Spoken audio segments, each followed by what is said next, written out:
It started with a $50 fine for trash. I thought it was petty until I cut open the lock. The neighborhood looked perfect from a distance.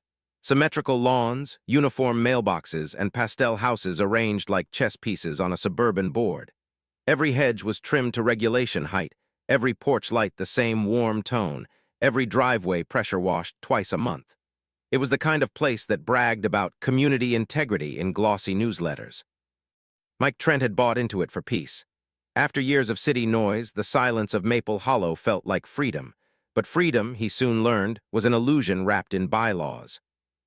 The first letter came 3 weeks after he moved in, a formal notice from the Homeowners Association. Improper trash placement. They fined him $50 because his bin lid was slightly ajar. The picture attached showed a raccoon paw poking out like a crime scene detail. It felt absurd, almost funny. Mike paid the fine online, shaking his head, but a seed of irritation planted itself. He started noticing things he hadn't before: board members taking photos of driveways, neighbors whispering about violations, a man in a golf cart patrolling at midnight with a clipboard. Every corner had rules posted like scripture. No non-standard curtains, no vehicles with visible dents, no personal yard decorations larger than 12 inches. A month later came the second letter, unapproved garden ornament. It was for a ceramic frog his sister had given him as a housewarming gift. The fine was $75. Then came another unauthorized grass type, $100. He tried calling the HOA office, but the number led to a voicemail. The emails he sent were met with automated replies. It felt less like a community and more like a private government, one with cameras instead of compassion. Mike started paying closer attention. He watched as the HOA's president, a woman named Carol Linwood, drove a new car every few months: Lexus, then BMW, then Range Rover. He saw landscapers working on her lawn twice as often as anyone else's, all covered under community maintenance. He wasn't the only one noticing. A neighbor whispered that their fines were doubling too. Another said her appeal letters vanished, but when Mike asked for proof, they'd back off, afraid. The HOA's headquarters sat in a converted house at the end of Elm Loop. The building was always locked. The blinds were always drawn. Every Friday morning, a small pickup truck came to haul away bags from a fenced-off dumpster behind it, a dumpster with a heavy steel lock on the lid. No one else in the neighborhood had a locked dumpster. Mike noticed it the first time while jogging. The padlock was thick, industrial grade, the kind used for warehouses. For a moment, he wondered what they needed to lock away in a community that fined people for leaving bins open. He let it go, but the thought stuck in his head like a splinter. Then came the big one. An envelope marked urgent. Inside, cumulative noncompliance, threat of property lien. They claimed he owed $2,700 in unpaid fines. False. He had every receipt, every payment confirmation. The letter warned of further action if he didn't comply. Mike felt something inside him harden. He stood in his spotless driveway, holding the paper, realizing he wasn't living in a neighborhood. He was living under surveillance. The HOA wanted control. They were about to get a war instead. The next morning, Mike walked the perimeter of the neighborhood like a soldier tracing enemy lines. The air was still unnaturally clean. Sprinklers hissed in unison across manicured lawns. Every house looked the same, but behind the curtains he could feel the tension. The fines weren't random, they were targeted. He started documenting everything. Photos of rule inconsistencies, timestamps of violations that weren't real, screenshots of payments that had vanished in the system. He created a folder on his laptop named Maple Hollow Evidence. At first, it was small things. He noticed certain houses never received citations, mostly those owned by the board members themselves. Carol Linwood's mailbox was over height regulation. Another board member had a satellite dish installed, explicitly banned in the bylaws, yet no one touched them. The pattern became clear: rules for some, punishment for others. Mike began checking the HOA office dumpster during his evening jogs. Always locked, always freshly emptied on Fridays by the same truck. No company logo, no municipal tag. He followed it one morning. It turned out the truck didn't go to the town waste facility. Instead, it turned off near a private property outside the neighborhood, down a dirt road lined with trees. He tried following further, but lost the vehicle at a fork. Still, the seed of suspicion bloomed. The next week he received another fine, this one for improperly maintained mailbox, $150. The photo attached showed a barely visible scratch on the side. He laughed bitterly. He didn't pay. 2 days later, a man in a reflective vest showed up, measuring the height of his hedges. Another photographed his garage door. Mike filmed them both from his window. That night, his internet went out and his mailbox was mysteriously dented. The HOA issued another citation the following morning for mailbox damage. It was clear they wanted him gone. He started digging deeper into public records. The HOA had been incorporated as a nonprofit, yet their financial disclosures were non-existent. The management company listed on their website didn't exist in the state registry. And Carol Linwood, the president, had 2 dissolved LLCs tied to property improvement consulting. The more he found, the less sense it made. The association wasn't just overreaching. It was laundering something through fines, perhaps siphoning funds under maintenance expenses no one could verify. He started noticing the other residents withdrawing from him. Neighbors who once waved now looked away. The next community newsletter featured a passive-aggressive reminder about respecting HOA authority. His name wasn't printed, but everyone knew. One night near midnight, he heard footsteps outside. He peeked through the blinds, a figure in a hoodie placing something near his door. When he opened it, he found another envelope, this one unmarked. Inside was a warning: stop digging. No signature. Fear simmered under his anger, but it didn't stop him. Instead, it focused him. He bought a cheap trail camera and set it facing the locked dumpster behind the HOA office. Every night, he swapped out the memory card. Days passed with nothing unusual until one Thursday night. The footage showed 2 people, faces obscured by hoods, dumping thick black trash bags into the dumpster. One of them, smaller, moving with sharp gestures, fit Carol Linwood's build perfectly. The other he couldn't identify. Then he saw it, one of the bags tore open slightly as it landed. Inside wasn't household trash. It was paper, shredded paper, dozens of bags full of it. He felt his heartbeat echo in his ears. Shredded documents. Financial records, maybe worse. Friday morning came, and the unmarked truck arrived as usual. Mike watched from a distance, hidden behind a hedge. The driver unlocked the dumpster with a thick keychain, hauled the bags, and left. This time, Mike followed more carefully, staying back, taking side streets when needed. The truck drove to a property behind a row of self-storage units, then vanished into a gated lot marked Linwood Consulting. There it was, the connection. He circled back home, adrenaline shaking his hands. That night he bought a bolt cutter. Over the next few days he planned carefully. Cameras, schedules, traffic routes, all noted in a small notebook. He waited for the right night, one with thunder rolling low and rain to muffle the sound. The kind of night people stay inside, pretending not to hear what's outside. When it came, Mike dressed in black, gloves tight, hood drawn. He parked a block away, walked quietly to the office lot. The rain had already soaked through his jacket. The dumpster loomed behind the building, massive and dark, its lock gleaming wet under the faint glow of a streetlight. The only sound was rain tapping the lid. He crouched, bolt cutter poised. For a moment he hesitated, the weight of what he was doing pressed down on him. Then he squeezed. The lock snapped with a muffled crack. The lid creaked open, releasing a sour chemical smell. Inside were black bags stacked like bodies. He tore one open with his knife. Shredded paper poured out.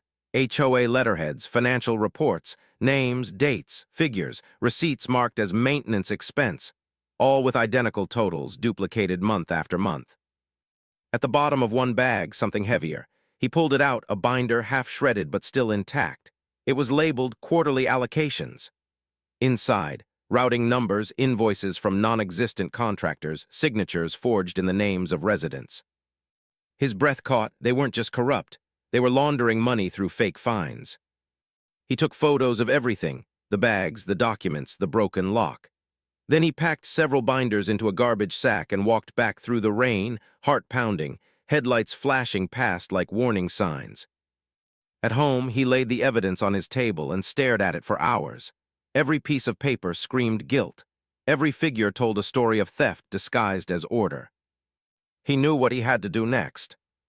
The storm outside was nothing compared to what was about to break inside Maple Hollow. The morning after, the storm had rinsed the streets clean, but nothing felt pure anymore. Maple Hollow looked serene under the washed blue sky, but Mike saw it differently now. Every trimmed hedge, every pastel door hid complicity. He brewed coffee, though he couldn't taste it. The binder sat open beside his laptop, its pages warped and speckled with rain. He scanned each document, file by file, creating a digital archive. He named the folder HOA Truth. The deeper he dug, the darker it became. The HOA's maintenance budget funneled into shell accounts under Linwood Consulting, the same company he'd seen on the truck gate. Fake invoices, duplicated charges, even fake contractors, one supposedly for asphalt resealing, billed $12,000 every quarter. The company address traced to a P.O. box. Each discovery brought a new pulse of disbelief. This wasn't incompetence.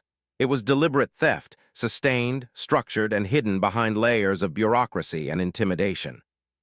Mike cross-referenced homeowners' payment histories with the HOA's bank transfers. A pattern emerged.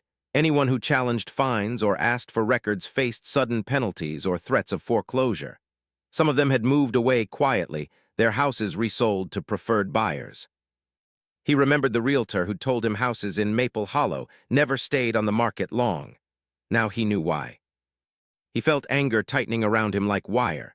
He thought of the residents who'd been bullied into silence, of the families who'd lost their homes. Also, Carol and her board could bankroll their luxury cars and endless consulting projects. He wanted to burn the whole place down, but rage alone wasn't enough. He needed precision. He began compiling a report. Screenshots, scans, timelines, and drone footage of the dumpster area from his friend's borrowed quadcopter. He wrote detailed notes, connecting every thread of corruption. The more evidence he assembled, the more he realized how deep the rot ran. The HOA board members had ties to a regional property management firm notorious for predatory enforcement. It wasn't just Maple Hollow, it was part of a larger system. The fines, the fear, the rules, all designed to extract money from people too weary to fight back. He started leaking small pieces anonymously online, community review sites, homeowner forums, local watchdog blogs. Each post gained quiet traction. Comments flooded in from nearby developments with eerily similar stories. The pattern was spreading wider than he thought. But then the backlash began. A notice appeared taped to his door. HOA violation, harassment of board members. Below it, a printed warning. Further incidents will result in immediate legal action. 2 days later, a letter from a law firm arrived, accusing him of defamation and trespassing. They demanded he cease communication with residents and destroy stolen property. The dumpster evidence. They knew. He unplugged his laptop, backed everything up to multiple drives, and hid them in different spots around the house. He started checking his mirrors when he drove. One night he noticed a car idling near his street corner, its lights off, its silhouette still. Every instinct told him to stop, to move away, to leave it all behind. But that's what they wanted, that's what everyone else had done. Instead, he went further. He reached out to a local journalist, someone who'd written exposés about county mismanagement before. He sent a cryptic message from an anonymous email. I have evidence of large-scale HOA fraud. It involves Maple Hollow and Linwood Consulting. Are you interested? The reply came within hours. Meet in person, bring proof. The meeting happened 2 nights later in a small diner off the highway. The journalist, a calm woman with sharp eyes, listened silently as he spread photos and files across the table. Her face went still as she scrolled through the scans. No words were needed. When she finally looked up, her expression said everything. Mike left the evidence with her, feeling both liberated and terrified. The storm he had unleashed was beyond his control now. Days passed, then a week, nothing in the news, nothing online. He began to doubt himself until one morning the HOA office was surrounded by police cars. Officers carried out boxes of documents, computers, hard drives. Carol Linwood stood on the porch, pale and shaking, hands cuffed behind her back. News vans lined the street. Reporters shouted questions. The silence in Maple Hollow was deafening. That evening, a local news segment aired. Homeowners Association corruption scandal, Linwood Consulting under investigation. Mike watched it from his couch, the TV light flickering across his tired face. The reporter's voice echoed over shots of the locked dumpster, now open, its contents spilling across the asphalt like the guts of a secret long kept. He felt no joy, just exhaustion, vindication without peace. But as the investigation widened, new details emerged: forged signatures on hundreds of checks, fake vendor accounts tied to Carol's relatives, even manipulated property assessments. The fines had funded vacations, jewelry, and cars. Maple Hollow became a symbol, not of perfection, but of quiet exploitation hidden behind white fences. And Mike, whether he liked it or not, had become the story's unwilling hero. The storm didn't end with the arrests, it only changed direction. Within days, every homeowner in Maple Hollow received an official notice. All HOA operations are suspended pending legal investigation. For the first time, there were no patrol carts humming through the streets, no inspectors with clipboards, no fines taped to doors. The neighborhood felt hollow, beautiful on the surface, empty underneath. Mike walked the streets that week like a ghost revisiting a battlefield. Lawns had grown uneven, sprinklers misaligned, and it all felt oddly human again. The illusion of perfection had cracked, and something real began to show through. The local news ran the story for nearly a month. Maple Hollow HOA scandal became shorthand for suburban corruption. Investigators uncovered over $1.8 million in embezzled funds spread across 4 shell companies. The audit trail led directly to Linwood Consulting and several former board members. Each night, Mike watched the coverage in fragments, not for vindication, but for confirmation that what he'd uncovered was real. His name wasn't mentioned publicly, but whispers in the neighborhood grew louder. Some called him a hero, others said he'd ruined their property values. He didn't care. The investigation expanded beyond Maple Hollow. Reporters found that Linwood's network had managed a dozen communities across the county, all showing the same pattern: locked dumpsters, missing receipts, identical maintenance budgets. It wasn't just one HOA, it was an entire system of quiet extortion. For a while, the silence of the neighborhood turned uneasy. Without the HOA's rigid control, the symmetry decayed. But the absence of fear was its own kind of peace. People started talking again. Neighbors introduced themselves. Someone painted their front door red, technically illegal under the old rules, and others followed. Life seeped back in. But freedom came at a cost. Mike began receiving anonymous letters, threats, accusations, reminders that people still loyal to Linwood wanted revenge. One envelope contained a photo of his house with a red X drawn across it. He turned it over to the police, who added it to the growing list of unresolved intimidations. They couldn't trace it. The tension returned, sharper now.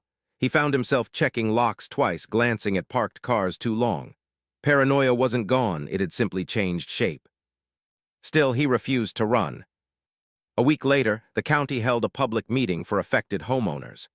Journalists, investigators, and residents crowded into the community center, the same sterile room where the HOA once hosted mandatory compliance seminars. The tables now held evidence binders, photos of forged checks, and lists of fake vendors. On the projector screen, Linwood Consulting criminal investigation findings. Mike sat in the back row, silent.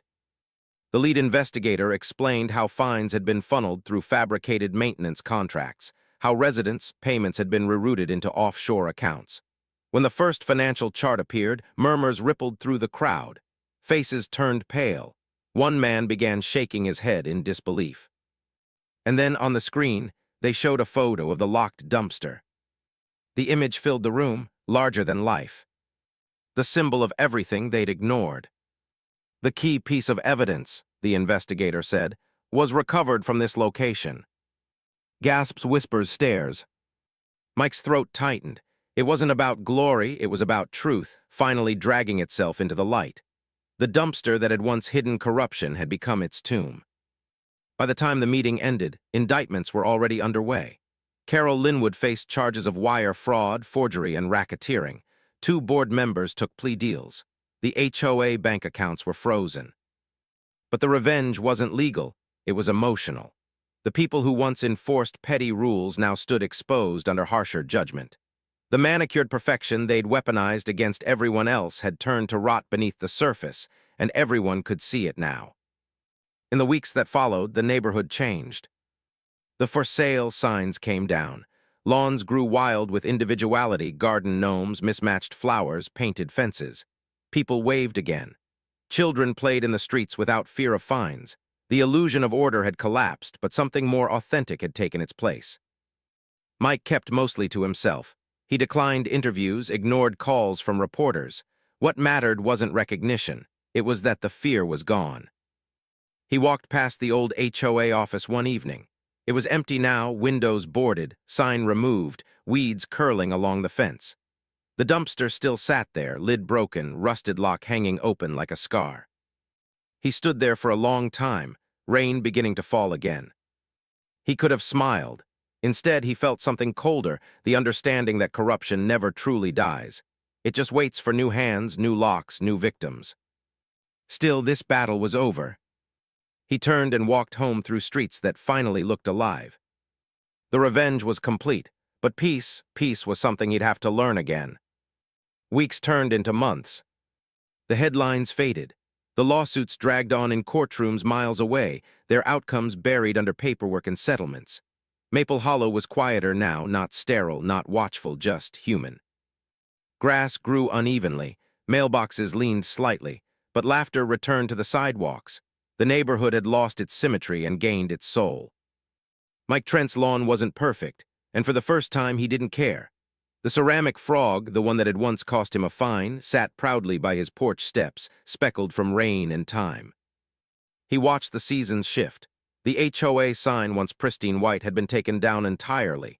A new community committee was forming, volunteer-run, transparent, grounded. They asked him to join. He politely declined. He had spent enough time fighting shadows. Instead, he spent mornings walking through streets that once felt like a prison. He'd nod at neighbors painting fences, wave to kids riding bikes across curbs that no longer needed permission slips. Every small imperfection was a rebellion, a reminder that order without empathy was just control wearing a smile. But peace carried its own ghosts. Some nights when wind rattled the windows, he still dreamed of the locked dumpster, of rain glinting off steel, of shredded paper spilling like confessions. He'd wake before dawn, heart racing, and look outside to make sure no one was watching. The paranoia didn't vanish, it just dulled to a scar. A reminder that perfect neighborhoods can hide monstrous truths, and that silence can be the most dangerous rule of all. He learned to live with it. Then one late summer evening, Mike decided it was time to leave. Not out of fear, out of closure. He packed his things methodically, room by room. His house had always felt too quiet anyway.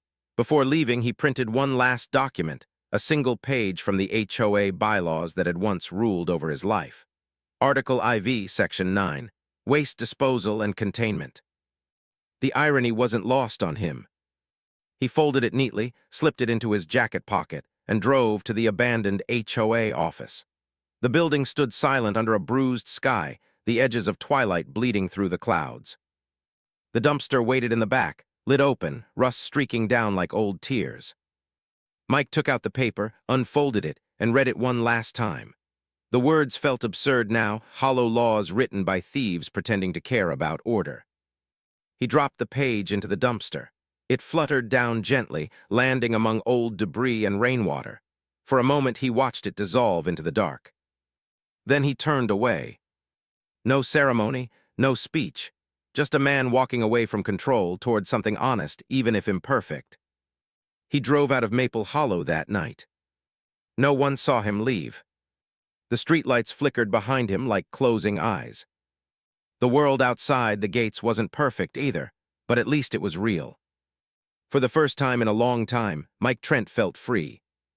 Some neighborhoods are built to look perfect, rows of fences and rules to keep the world in line. But perfection is just another kind of prison. The cracks always show, and what leaks through isn't dirt, it's truth. The HOA thought they could lock that truth away, but locks only work until someone decides to cut them. This was the locked dumpster. If you ever move into a place that finds you for being human, maybe ask what they're really trying to hide. For more daily HOA stories, click like and subscribe.